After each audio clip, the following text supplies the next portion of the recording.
morning everyone. I hope you're all doing well. Welcome to T1 Academy Current Affairs classes. ఈ రోజు current affairs classes లో భాగంగా మనం ఈ రోజు న్యూస్ లో ఉన్న కొన్ని ముఖ్యమైన అంశాల గురించి చర్చించుకుందాం. అవేంటంటే coming on to the first topic for today, that is Government of India has appointed Mr. Arvind Panagaria as the chairman of 16th Finance Commission. 16th Finance Commission ni Government of India వాళ్ళు form చేయడం జరిగింది with the approval of President Mr. Arvind Panagaria. He is Arvind Panagaria. Who is he? He has already worked as the ex-Niti Aayog chairman. మన నీతి Aayog organisation ఉంది కదా, దానికి first chairman గా ఈయన పనిచేయడం జరిగింది. ఆయన్ని ఇప్పుడు మళ్ళీ ఫైనాన్స్ కమిషన్ కి, అది ఎన్నో finance commission, 16th finance commission కి గవర్నమెంట్ ఆఫ్ ఇండియా చైర్మన్ గా అపాయింట్ చేయడం జరిగింది. బేసిక్ గా ఈయన ఈ ఫైనాన్స్ కమిషన్ చైర్మన్ ని ఎవరు అపాయింట్ చేస్తారంటే ప్రెసిడెంట్. గవర్నమెంట్ నుంచి ఫైల్ వెళ్తుంది, దాన్ని చూసి ప్రెసిడెంట్ అపాయింట్ చేస్తాడు. ఇది పాలిటీలో భాగంగా ఎవరు అపాయింట్ చేస్తారని అడుగుతాడు, answer is president.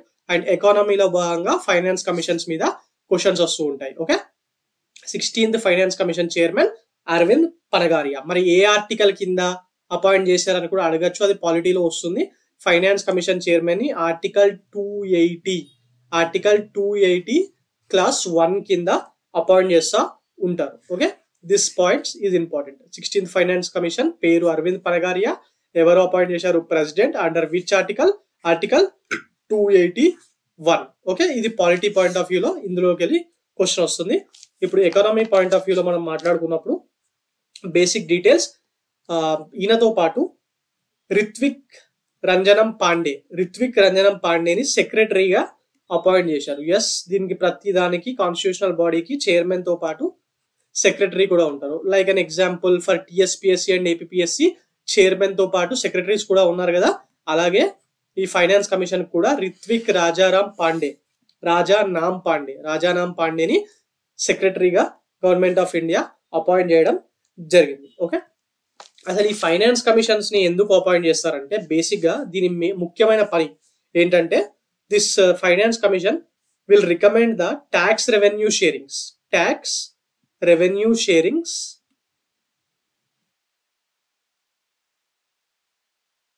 Formulas between centre and the state. Okay, tax devolution 41% last time 15th finance commission ఇచ్చింది అని చెప్పి మనం చదువుకున్నాం కదా. ఆ ట్యాక్స్ డెవల్యూషన్ అంటే ఈ గవర్నమెంట్ కి వచ్చే డబ్బుల నుంచి సెంటర్ ఎంత ఉంచుకోవాలి, స్టేట్స్ కి, చాలా స్టేట్స్ ఉన్నాయి కదా 28, వాటన్నిటికీ ఎంత డివాల్యూషన్ చేయాలి, ఒక్కొక్క స్టేట్ కి ఎంత పర్సెంటేజ్ చేయాలి, ఇవన్నిటిని కూడా ఈ ఫైనాన్స్ కమిషన్ అనేది చెప్తా ఉంటుంది. ఓకే, ఇది ఎన్ని సంవత్సరాలకు? ఫైనాన్స్ కమిషన్ 5 years కోసం, దీని రికమెండేషన్స్ అనేది 5 years పాటు పనిచేస్తాయి. ఓకే, మరి ఇప్పుడు ఈ ఫైనాన్స్ కమిషన్, ఈ 16th ఫైనాన్స్ కమిషన్ ఉంటుంది కదా, it is expected that it will be sending it's report by October 31st, 2025. October 31st, 2025 వరకు ఇది ఫైనల్ డేట్ ఈ ఫైనాన్షియల్ కమిషన్ కి ఈ 16th ఫైనాన్స్ కమిషన్ రిపోర్ట్ ని ఇవ్వడానికి. ఓకే, మరి ఇచ్చిన రిపోర్ట్ ఎప్పటి వరకు పనిలో ఉంటుంది అంటే April 1st, 2026 నుంచి March 31st, 2031 వరకు 16th ఫైనాన్స్ కమిషన్ ఇచ్చిన రికమెండేషన్స్ అనేవి అమల్లో ఉంటాయి. ఓకే, జనరల్ గా ఫైనాన్స్ కమిషన్ దాని రికమెండేషన్స్ ఇవ్వడానికి ఒక 2 years పాటు దేశంలో ఉన్న వివిధ రకమైన stake holders like central government, state government, ఆ స్టేట్ ఆర్థిక మంత్రులు, అలాగే ఫైనాన్షియల్ ప్రొఫెసర్స్, ఇలాంటి అందరి అభిప్రాయాలు తీసుకొని ఒక అభిప్రాయానికి ఫైనల్ గా వస్తుంది. దానికి 2 years టైం తీసుకుంటుంది. ఇన్ జనరల్ పర్టికులర్ గా ఇంతే తీసుకోవాలి, ఇంత తీసుకోవద్దని ఇక్కడ లేదు, బట్ జనరల్ గా 2 years టైం తీసుకుంటారు to give its recommendation. Basic గా last time 15th finance commission ఉండే కదా, దాని చైర్మన్ ఎవరు, 15th ఫైనాన్స్ కమిషన్ చైర్మన్ ఎవరు అని చెప్పి చాలా ఎగ్జామ్స్ లో చాలా సార్లు వచ్చింది. It is NK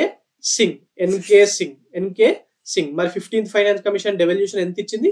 it has given 41% of tax devolution to states. మొత్తం ట్యాక్స్ రెవెన్యూస్ లో 41% స్టేట్స్ కి ఇవ్వాలి అని చెప్పి 15th ఫైనాన్స్ కమిషన్ తన రికమెండేషన్స్ లో భాగంగా మెన్షన్ చేసింది. 14th ఫైనాన్స్ కమిషన్ ఎంత? It is 42%. అప్పుడు 14th ఫైనాన్స్ కమిషన్ కి చైర్మన్ గా ఉన్నది మన తెలుగు వ్యక్తేనండి. తెలుగు వ్యక్తి ఆర్బీఐకి గవర్నర్ గా కూడా చేశారు ఆ టైం, అంతకు ముందు ఎక్స్ గవర్నర్ ఆయన. మరి ఆయన పేరేంటో మీరు కమెంట్ సెక్షన్ లో రిఫర్ చేసి తెలియజేయండి. Okay, this is like homework for you. Okay right, Telugu వ్యక్తి కాబట్టి అడిగితే అడగచ్చు, అందుకోసమే మీకు ఇది హోంవర్క్ కింద ఇస్తున్నాను. ఓకే, ఇది దీనికి సంబంధించిన టోటల్ ఇన్ఫర్మేషన్ అండి. ఇందులో గుర్తుపెట్టుకోవాల్సిన పాయింట్ ఏంటి? 1, Arvind Panagariya has been appointed as the chairman. Arvind Panagariya, ఈ పేరు ఇంపార్టెంట్ ఎందుకంటే ఎన్కేసింగ్ 15th ఫైనాన్స్ కమిషన్ చైర్మన్ గురించి చాలా సార్లు ఎగ్జామ్ లో అడిగారు. So this name is important, Arvind Panagariya. The name Arvind Panagariya is very very important because he is the chairman of 16th finance commission. Secretary పేరు అంత ఇంపార్టెంట్ కాదండి, బట్ అండర్ విచ్ ఆర్టికల్ అని చెప్పి ఎగ్జామ్ లో పాలిటీ పాయింట్ ఆఫ్ వ్యూ అడగచ్చు. 280 class 1 కింద finance commission chairman ని ఎవరు అపాయింట్ చేస్తారు? ప్రెసిడెంట్ అపాయింట్ చేస్తారు. ఓకే, మరి దీని ఫైనల్ డేట్ ఎప్పుడు?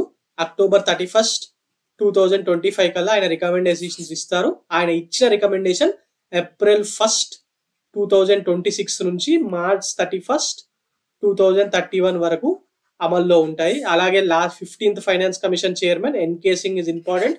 అప్పుడు డెవల్యూషన్ ఎంత ఇచ్చారు? 41%. That is also important. అలాగే 14th ఫైనాన్స్ కమిషన్ చైర్మన్ ఆయన తెలుగు వ్యక్తి కాబట్టి అడిగే ఛాన్సెస్ ఉన్నాయి.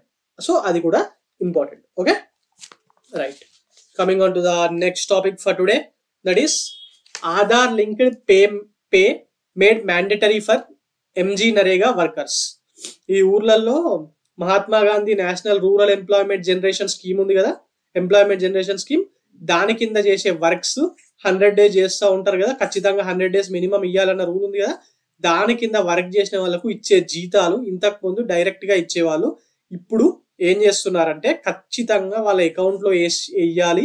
ఆ వేసిన అకౌంట్స్ కి ఖచ్చితంగా ఆధార్ కార్డ్ లింక్ అయి ఉండాలి అని చెప్పి రూల్ పెట్టింది సెంట్రల్ గవర్నమెంట్. ఈ రూల్ ఆల్రెడీ 2023లోనే వచ్చిన, ఇది ఖచ్చితంగా చేసుకోవడానికి టైం January 1st, 2024 వరకు ఒక 5 times పెంచుకుంటా వచ్చారు. 2023 నుంచి ఒక ఎక్స్టెన్షన్ ఇచ్చుకుంటా వచ్చారు. But this time they have finalised it from January 1st, 2024. ఎవరికైతే Aadhaar card linked bank accounts ఉన్నాయో వాళ్లకు మాత్రమే డబ్బులు పడతాయి అని చెప్పి గవర్నమెంట్ ఆఫ్ ఇండియా రూల్ ని ఇంప్లిమెంట్ చేస్తుంది January 1st నుంచి.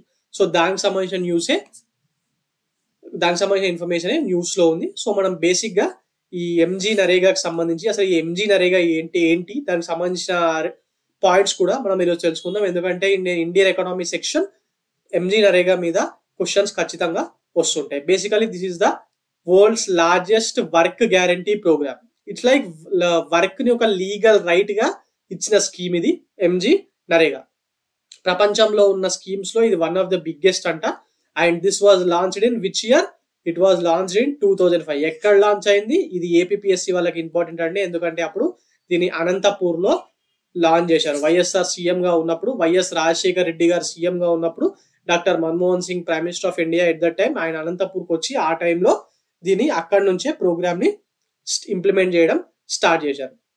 మరి ఇది ఏ మినిస్ట్రీ కిందకి వస్తుందంటే ministry of rural development. Ministry of, ఇది ఎంప్లాయ్మెంట్ జనరేషన్ గురించి మాట్లాడినా, బట్ రూరల్ ఏరియాస్ లో ఎంప్లాయ్మెంట్ జనరేషన్ చేస్తుంది కాబట్టి దీన్ని నిర్వహించేది మినిస్ట్రీ ఆఫ్ రూరల్ డెవలప్మెంట్ వాళ్ళు. Okay, what is the primary objective? నేను ఇందాకే చెప్పినట్టు this guarantees 100 days of employment in every financial year to adult member of any rural house hold willing to do public work related unskilled manual work. ఊర్లలో ఉండే ప్రజల్లో ఖచ్చితంగా ఇంటికి ఒకరికి కాదు, ఇంట్లో 18 years దాటిన అడల్ట్స్ అందరికీ ఖచ్చితంగా 100 రోజుల పాటు జాబ్ ఇవ్వడం ఈ స్కీమ్ యొక్క ముఖ్య ఉద్దేశం. ఒకవేళ ఇవ్వలేకపోతే వీళ్ళకైతే ఎంత అయితే మనీ ఇస్తున్నారో పనిచేసే వాళ్ళకు కూడా అంతే మనీ ఇస్తారు. మరి దీని కింద ఇప్పటి వరకు ఎంతమంది రిజిస్టర్ అయ్యారు అంటే 25.25 crore people has registered under this scheme. ఏదో రిజిస్టర్డ్ వర్కర్స్, బట్ ఈ రిజిస్టర్ చేసుకున్న వాళ్ళందరూ ఖచ్చితంగా వచ్చి పని ఏం చేయరు. చేసే వాళ్ళు ఓన్లీ 15.4 crore మెంబర్సే ఉన్నారు. దే ఆర్ యాక్టివ్ వర్కర్స్ అంటారు. యాక్టివ్ వర్కర్ ఎవరంటే లాస్ట్ 3 financial years లో అట్లీస్ట్ ఒక్క రోజు వచ్చి దాని కింద పనిచేసిన వాళ్ళని యాక్టివ్ వర్కర్స్ అంటారు. ఓకే, యాక్టివ్ వర్కర్స్ అంటారు. అలాగే ఈ స్కీమ్ కింద తీసుకునే వాళ్ళలో at least 1/3 of the beneficiaries should be women. ఎందుకంటే ఊర్లలో వర్క్ ఫోర్స్ ఆడవాళ్ళు ఎక్కువగా ఉంటారు. సో అందులో ఖచ్చితంగా ఈ స్కీమ్ కింద తీసుకునే వాళ్ళలో 1/3 of the people, that is 33.33% of the people should be women అని చెప్పి ఈ స్కీమ్ లో మెన్షన్ చేయడం జరిగింది. ఓకే, దీనికి సంబంధించిన కొన్ని బేసిక్ పాయింట్స్. ఇంకా the most important part of MG Narega's design is it is legally backed guarantee for any rural adult to get work within 15 days of demanding it. Okay, ఇందాకే చెప్పాను ఇవ్వలేకపోతే అని మనం మాట్లాడుకున్నాం కదా, అది ఎన్ని రోజుల్లో అంటే మనం వర్క్ కావాలని అప్రోచ్ అయినాక 15 రోజుల లోపు కల్పించలేకపోతే వాళ్ళకు అన్ఎంప్లాయ్మెంట్ అలవెన్స్ ఇస్తారు. Okay, right. అండ్ ఇప్పుడు కొత్తగా అసలు ఇది న్యూస్ లో ఎందుకు ఉందంటే from January 1st the workers who have linked their job cards, ఈ ఎంజీ నరేగా లో పనిచేసే వాళ్ళకు ఒక కార్డ్ ఇస్తుందండి గవర్నమెంట్ ఆఫ్ ఇండియా. దాన్ని వాళ్ళ జాబ్ కార్డ్స్ అంటారు, ఎంజీ నరేగా జాబ్ కార్డ్స్ అంటారు. ఆ జాబ్ కార్డు అండ్ వాళ్ళ బ్యాంక్ అకౌంట్స్ ఇవి రెండు ఖచ్చితంగా ఆధార్ కార్డ్ తోని లింక్ అయి ఉండాలి. అలాగే ఈ బ్యాంక్ అకౌంట్ జాబ్ కార్డ్ తో లింక్ అయిన ఆధార్ ఉంటుంది కదా, ఆ ఆధార్ ని కూడా this should be mapped with NPCI database. NPCI national database కి ఖచ్చితంగా లింక్ అయి ఉండాలి. ఓకే, సో ఇది లింక్ చేసుకోవడం అనేది మీరు అనుకోవచ్చు ఈజీ విషయమే కదా అని, కానీ ఊర్లలో చదువుకోని పీపుల్, ఆ ఏజ్ లో ఉండే కొంచెం ముసలి వాళ్ళు ఉంటారు, వాళ్ళకు ఈ జాబ్ కార్డ్స్ అనేది గవర్నమెంట్ ఆటోమేటిక్ గా ఇస్తుంది కాబట్టి ఇష్యూ లేదు. ఆధార్ కూడా ప్రతి ఒక్కళ్ళకు ఉంది దేశంలో కాబట్టి ఇష్యూ లేదు. బట్ ఆధార్ ని బ్యాంక్ అకౌంట్స్ కి లింక్అప్ చేయడం అనేది ఇంకా ఇప్పటి వరకు కొన్ని కోట్ల మంది జనాలది దేశంలో కాలేదు, నార్మల్ జనాలది కాలేదు, అలాగే ఈ ఎంజీ నరేగా కింద చేసే వాళ్ళది ఇంకా కాలేదు. సో అది పెద్ద ఇష్యూ అవుతుంది. అలాగే ఈ ఆధార్ అనేది NPCI డేటాబేస్ తో మ్యాపింగ్ చేసుకోవడం కూడా ఇది కూడా ఇష్యూ అవుతుంది. బేసిక్ గా గవర్నమెంట్ ఇది ఎందుకు చేస్తుందంటే ఇలా లేకుండా ఈ ఆధార్ డేటాబేస్ లో లేని వాళ్ళని కొందరిని తీసుకొచ్చి వర్క్ చేయకుండా చేస్తున్నట్టు కింద స్థాయి అఫీషియల్ చేసి డబ్బులు కొట్టేస్తున్నారు, మనీ లీకేజ్ అవుతుంది, దాన్ని అరికట్టే ఉద్దేశంతో దీన్ని తీసుకొస్తున్నారు.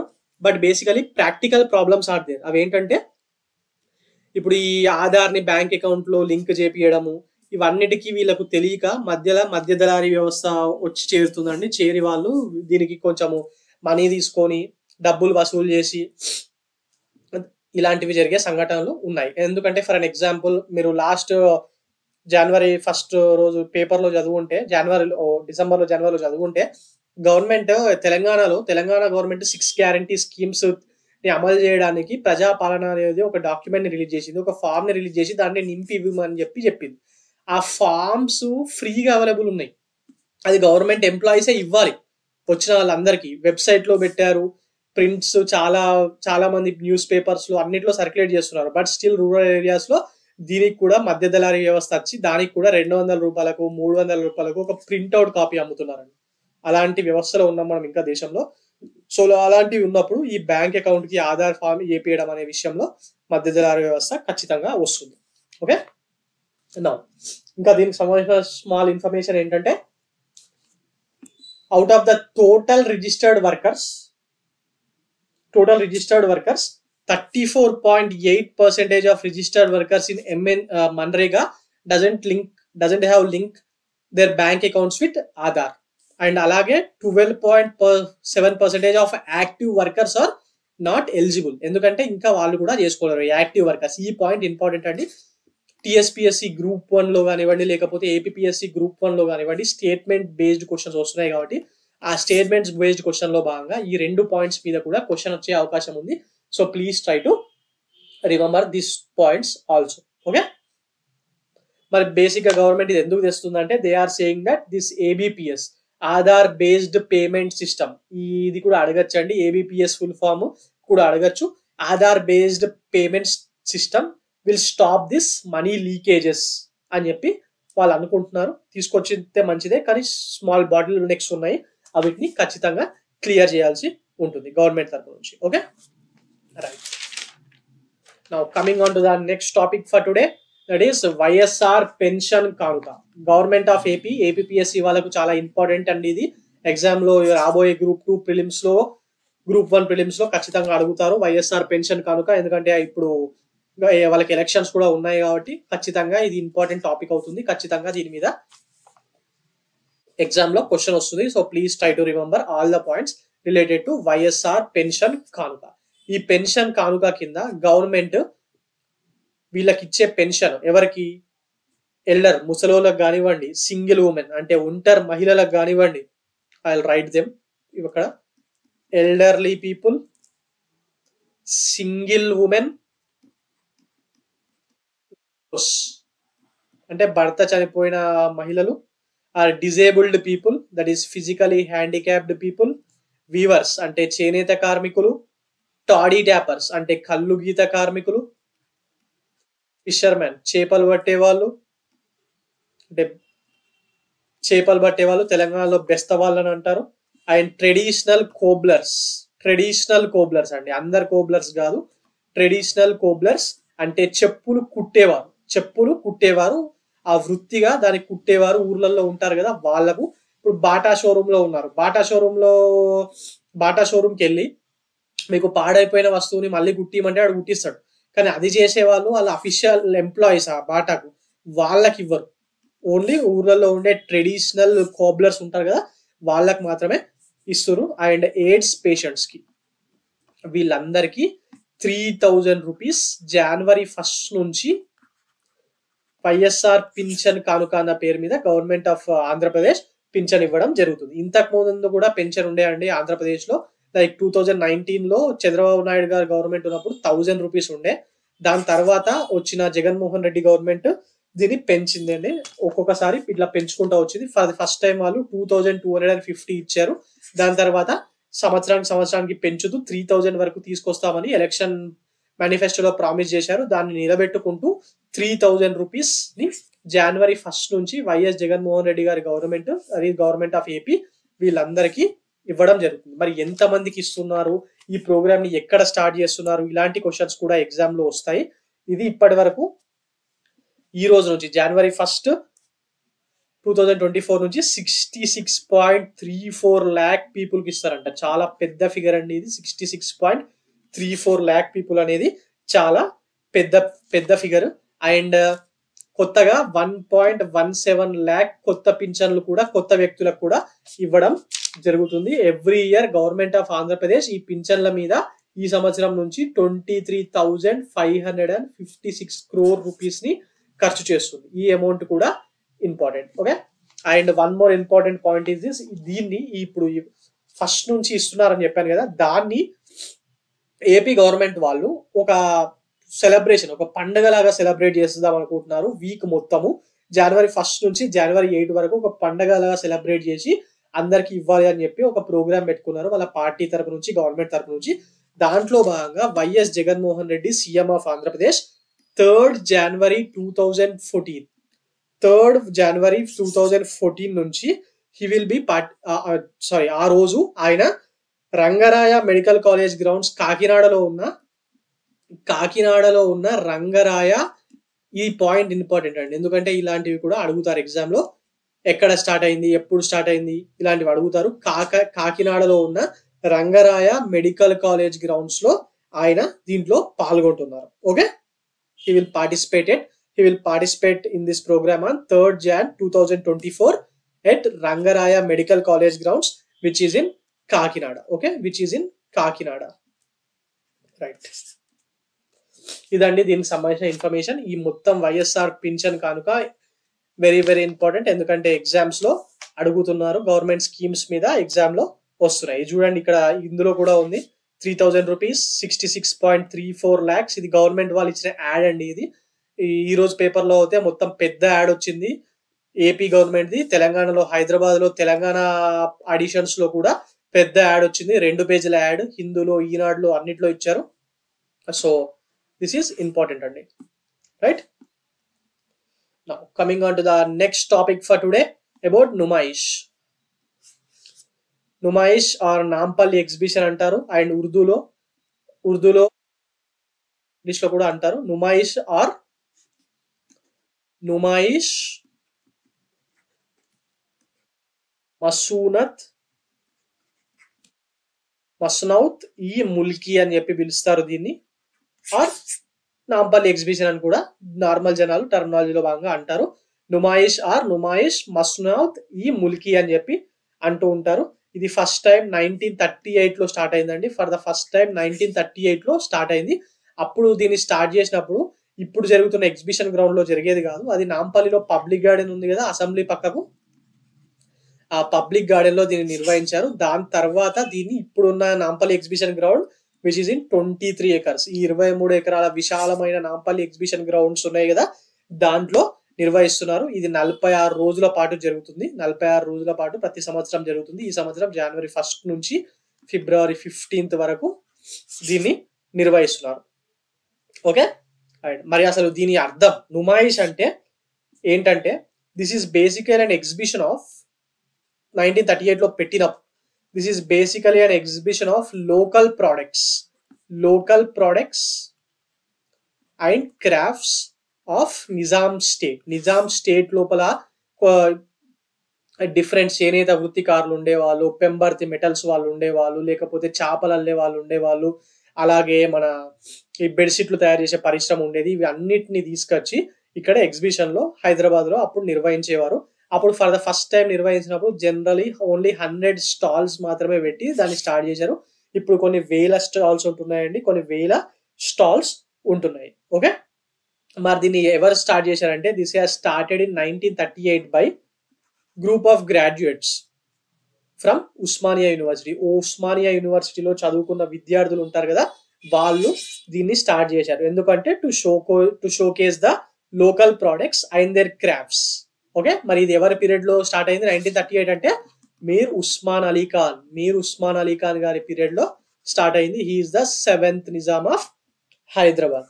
Okay, now coming on to some more important topics. ఈ నుమాయిష్ అనే పేరు ఉంది కదా, దీన్ని 1938 నుంచి ఉంది, బట్ మధ్యలో తీసేసి ఆల్ ఇండియా ఇండస్ట్రియల్ ఎగ్జిబిషన్ అని చెప్పి పేరు చేంజ్ చేశారు. దాని తర్వాత మళ్ళీ 2009 లో పేరుని నుమాయిష్ కే చేంజ్ చేయడం జరిగింది. మళ్ళీ 2009 నుంచి నుమాయిష్ అనే పిలుస్తున్నారు. బేసిక్ గా ఈ ఎగ్జిబిషన్ లో ఎలాంటి స్టాల్స్ ఉంటాయంటే, ఈ కాశ్మీర్ నుంచి అలాంటి ఏరియాస్ నుంచి చాలా మంది వచ్చి డ్రై ఫ్రూట్ స్టాల్స్ పెడతారు.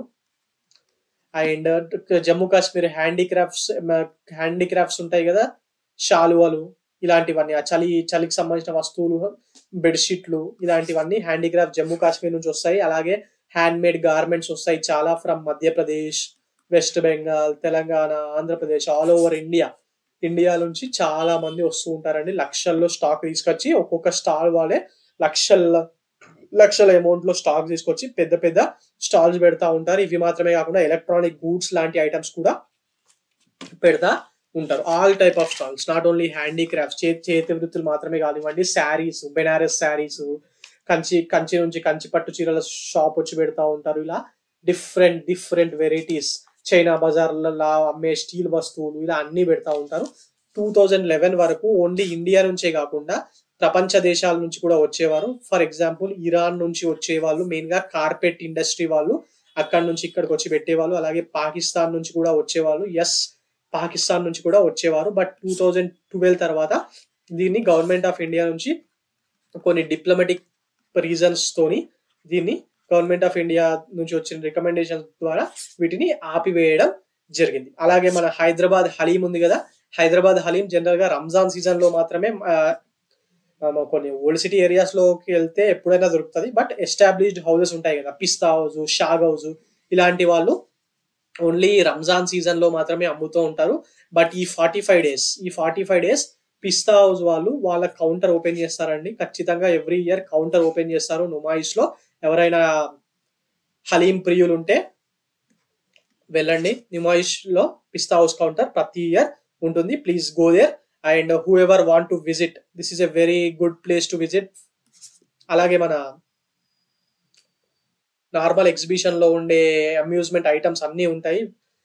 Okay, so who ever want to visit near by location, Ashok Nagar లో ఉండే విద్యార్థులు ఎవరైనా వెళ్ళాలి అనుకుంటే you can go through metro. RTC cross road లో మెట్రో ఎక్కితే గాంధీ భవన్ మెట్రో ఉంటుంది కదా, గాంధీ భవన్ మెట్రో నుంచి జస్ట్ వాకేబుల్ అండి, 1 minute కూడా పట్టదు. దిగగానే ఒక ముందు సందు ఉంటుంది, అందులోకి వెళ్ళిపోతే సరిపోతుంది. మన టీఎస్పీఎస్సీ బిల్డింగ్ ఉంది కదా, టీఎస్పీఎస్సీ బిల్డింగ్ కి దగ్గరలోనే ఉంటుంది ఇది, near to TSPSC office and Gandhi Bhavan metro దిగి జస్ట్ రోడ్ క్రాస్ చేసి ఆపోజిట్ సందులోకి వెళ్తే అక్కడే ఉంటుంది. Okay, and some more important things. Basic గా దీంట్లో revenue generation as per records 2011 లో 13 crores వచ్చింది మనీ, అండ్ 2021 లో 40 crores వరకు వచ్చింది. ఈ వచ్చిన మనీ అంతా అంటే నేను అమ్మిన వస్తువుల గురించి చెప్తాను. ఈ స్టాల్స్ పెట్టుకోవడానికి ఇవన్నిటికీ వీళ్ళు నాంపల్ ఎగ్జిబిషన్ సొసైటీకి ఇన్కమ్ వస్తుంది కదా, జనరేట్ అయిన రెవెన్యూ అన్నిటిని వీళ్ళు ఏం చేస్తారంటే they will spend on giving some quality education to 20 educational institutions all over Telangana which are run by this exhibition society.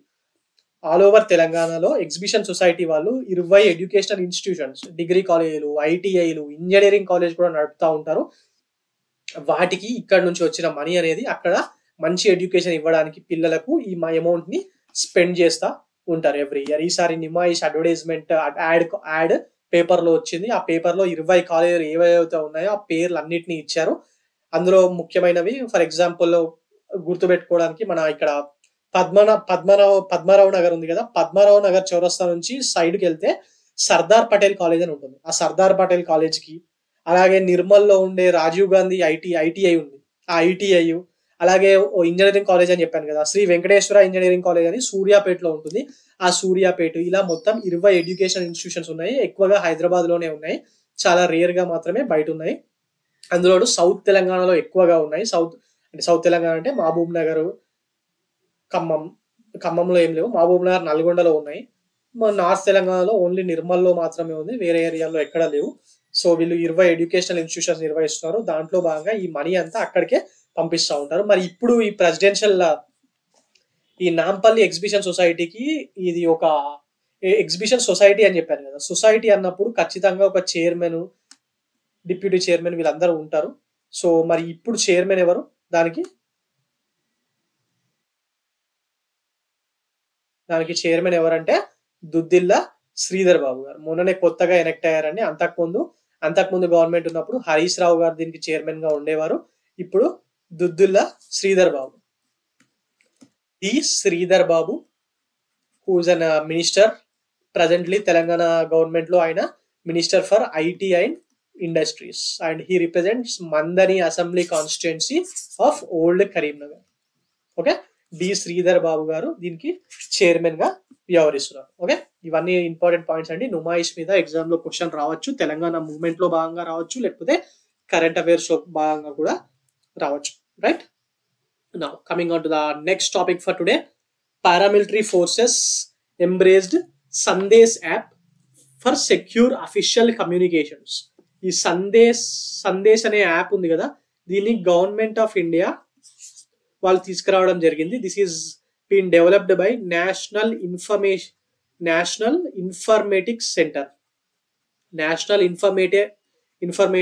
Centre, that is NIC. ఈ ఎన్ఐసి వాళ్ళు దీన్ని డెవలప్ చేయడం జరిగింది. మరి ఎందుకు డెవలప్ చేశారంటే అఫీషియల్ కమ్యూనికేషన్ ఈ మధ్య అఫీషియల్ ఫైల్స్, సీక్రెట్ ఫైల్స్ ఇవన్నీ ఇంతకు ముందు అంటే జస్ట్ పేపర్ లో ఫైల్స్ చేసి అది తీసుకుపోయి అందజేసేవారు. బట్ ఇప్పుడు ఇవి టెక్నాలజీ వచ్చిన తర్వాత ఆన్లైన్ లో చేస్తున్నారు కదా. జీమెయిల్ లో అఫీషియల్ గా ఉన్న జీమెయిల్ అఫీషియల్ అకౌంట్స్ ఉంటాయి ఈ పెద్ద వాళ్ళకు, రైట్? అవి ఉన్నా అది మన గవర్నమెంట్ ఆఫ్ ఇండియా చేతిలో ఉండదు కదా. కావాలనుకుంటే వేరే దేశం వాళ్ళు తస్కరించే అవకాశం ఉంటుంది అలాంటి సెక్యూర్డ్ ఇన్ఫర్మేషన్ ని.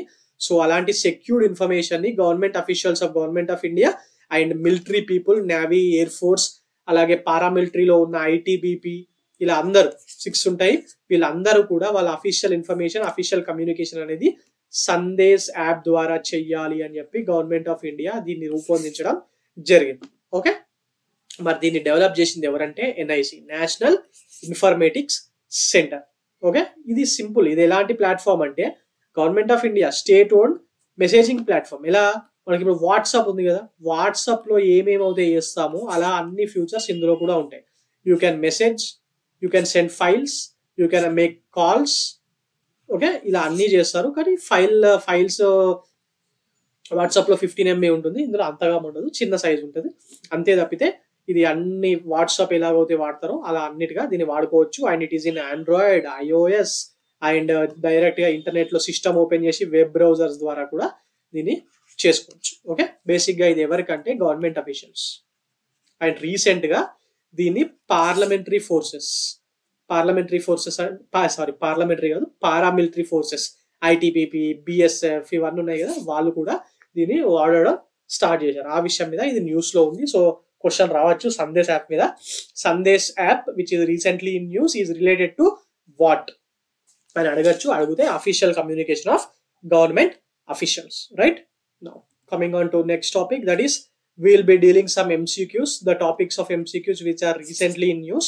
Okay, consider the following with respect to Know in India program. ఇది 20 ఏళ్ల కిందట స్టార్ట్ చేసిన ప్రోగ్రామ్ అండి. ఇది స్టార్ట్ చేసి 20 years కావడం వల్ల ఇది న్యూస్ లో ఉంది. Okay, this is been started by whom అంటే, సో ఓకే ఫస్ట్ ఆప్షన్ చూద్దాం. Options given here are: Know in India program is primarily aimed at Indian diaspora youth between the age of 21 to 35. ఇది కరెక్టా?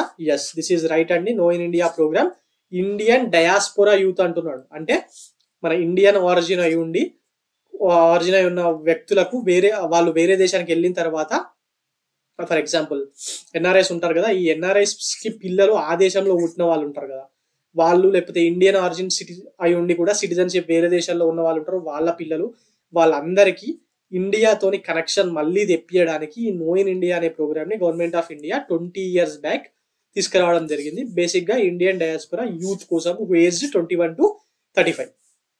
This KIP participants visit various Indian state to experience regional diversity and cultural heritage. Yes, వీళ్ళు ఈ programme కింద వచ్చిన వాళ్ళని various ఇండియాలో ఉన్న states కి, చాలా స్టేట్స్ కి తింపి మన ఇండియాలో ఎలా ఎంత డైవర్సిటీ ఉంది, ఒక్కొక్క స్టేట్ కి మధ్యలో ఎంత తేడా ఉంది. ఫర్ ఎగ్జాంపుల్ తెలంగాణ కల్చర్ కి ఆంధ్ర కల్చర్ కి తేడా ఉంటుంది కదా, భాషలోను, తినే పదార్థంలోను, తినే వంటకాల్లోను ఎంత తేడా ఉంటుంది. ఆంధ్రాలో ఉన్నది తెలంగాణలో ఉండదు, తెలంగాణలో ఉండదు, రాయలసీమలో ఉండదు. రాయలసీమ వాళ్ళు నాటుకోడి పులుసు తింటారు, రాగి సంకటి తింటారు, అది తెలంగాణలో తక్కువ, ఆంధ్రాలో ఉండదు. అదే ఆంధ్రాలో డిఫరెంట్ ఫుడ్ ఉంటుంది. ఇలా అలాగే స్టేట్ కి, కర్ణాటకకి వెళ్తే బిసి బిల్లి బాత్, మన తమిళనాడుకి వెళ్తే చిట్టినాడు చికెన్, ఇలా డిఫరెంట్ వెరైటీస్ అండ్ వాళ్ళ కల్చర్ ని ఈ ఇండియన్ డయాస్పోరా యూత్ కి పరిచయం చేయడానికి ఈ ప్రోగ్రామ్ ని తీసుకురావడం జరిగింది. The programme comes under ministry of tourism. ఇది తప్పండి, ఇట్ డజంట్ కమ్, ఇది టూరిస్ట్ థింగే, బట్ మినిస్ట్రీ ఆఫ్ టూరిజం కిందకి రాదు. ఎందుకంటే వేరే దేశాల నుంచి వచ్చే మన ఇండియన్ డయాస్పోరా యూత్ కోసం చేస్తున్నారు కాబట్టి this comes under ministry of external affairs.